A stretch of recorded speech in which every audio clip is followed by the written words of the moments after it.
Hello friends, स्वागत है आपका अपने चैनल एग्जाम रिवेंज में।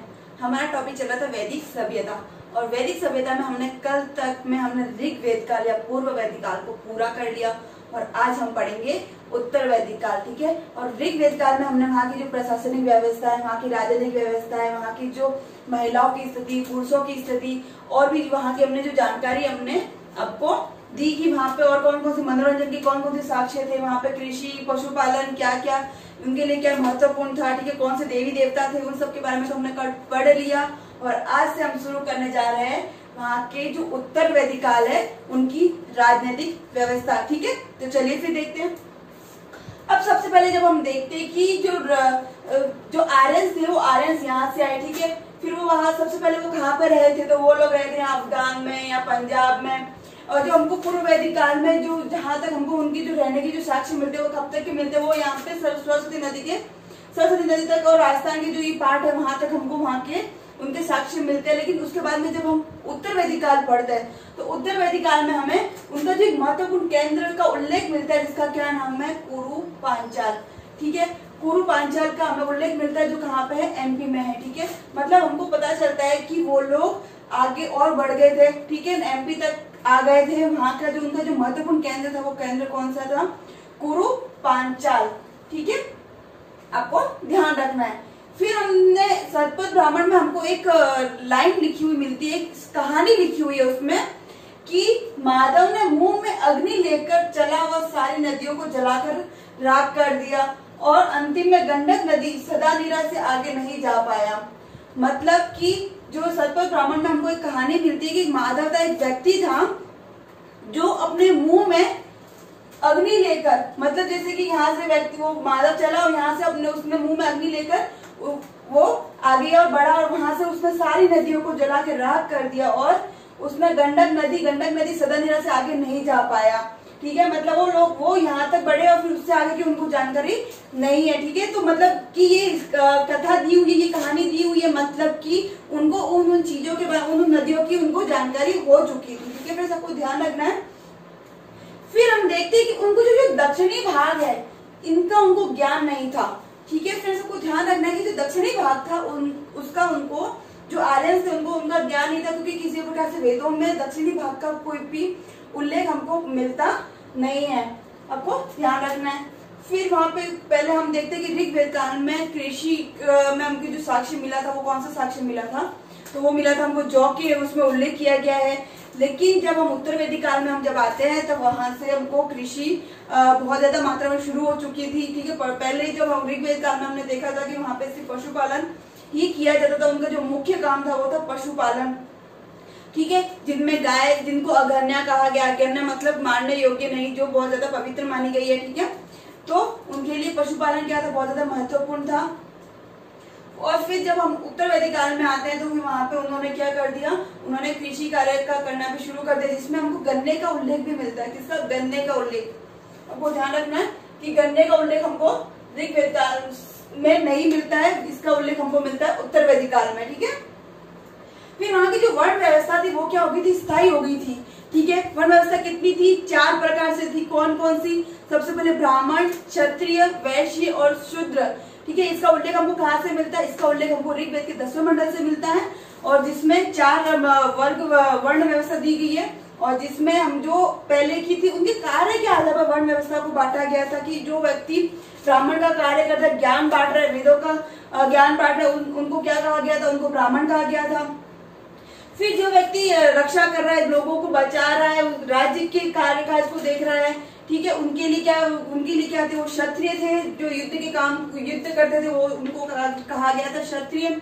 वैश्य जो व्यापार का कार्य करते थे उनको वैश्य, और शूद्र जो मतलब जो उन सब इन जो तीनों की जो सेवा करते थे, इन जो तीनों वर्ण व्यवस्था थी, इन तीनों की जो ब्राह्मण, वैश्य और क्षत्रिय की जो सेवा करते थे उनको क्या किया गया था, शूद्र। ठीक है। तो ये जो वर्ण व्यवस्था पहले कार्य के आधार पर थी ऋग्वेदिक काल में, लेकिन जब हम उत्तर वैदिक काल में आते हैं तो फिर यही वर्ण व्यवस्था क्या हो गई, जन्मजात हो गई, स्थायी हो गई एक तरीके से, कि मतलब जो ब्राह्मण का बेटा है वो ब्राह्मण ही होगा, चाहे वो कुछ भी कार्य करे वो ब्राह्मण ही कहलाएगा। क्षत्रिय का बेटा क्षत्रिय होगा, वही राजा बनेगा आगे जाके।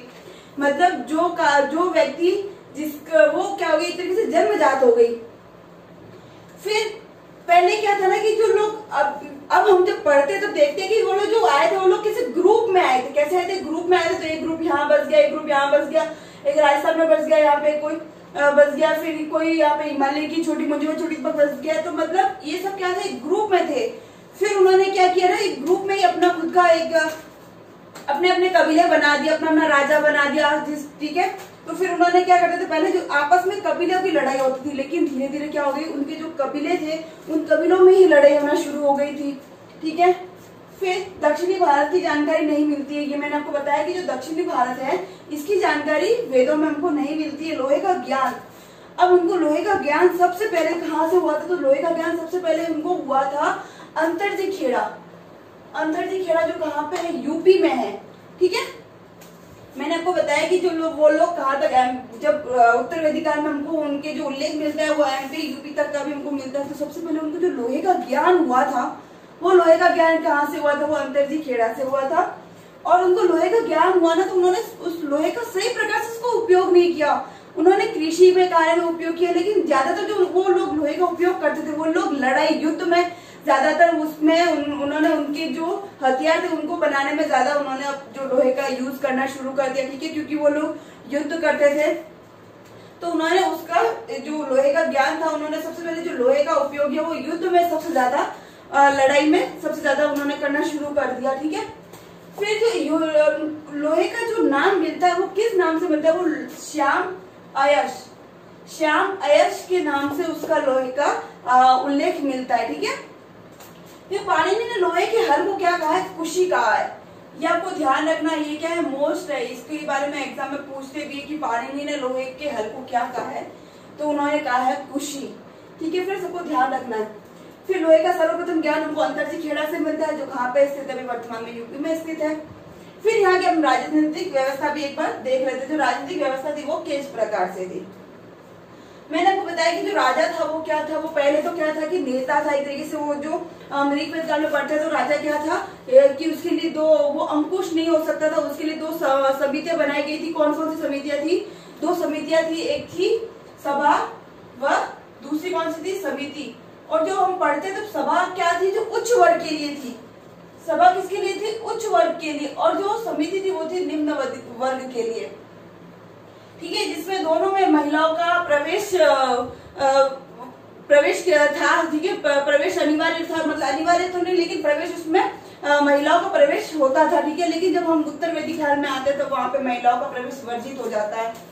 तो फिर जो सभा समिति उनका भी जो जब हम पढ़ते हैं तब उसके आधार पर जो राजा था वो अंकुश नहीं हो पाता था। वो जो दोनों समितियां थी, जो सभा व समिति, उसको क्या करती थी? एक तरीके से उसको एक तरीके से अंकुश करती थी, उसके ऊपर नियंत्रण रखती थी। लेकिन जब हम उत्तर वैदिक काल में आते हैं तो क्या होता है कि वो जो सभा व समिति के जो उसकी जो अधिकार थे वो धीरे धीरे क्या हो जाते हैं? अधिकार भी उसके कम हो जाते हैं, जिससे राजा क्या होता है? अपने आप को वंशानुगत कर लेता है। एक तरीके से पैतृक, पहले एक से एक नेता के रूप में था, लेकिन उसके बाद में वो अपने आप को एक तरीके से पैतृक, मतलब राजा का बेटा राजा ही बनेगा। तो इस प्रकार से वो परिवर्तित हो जाता है।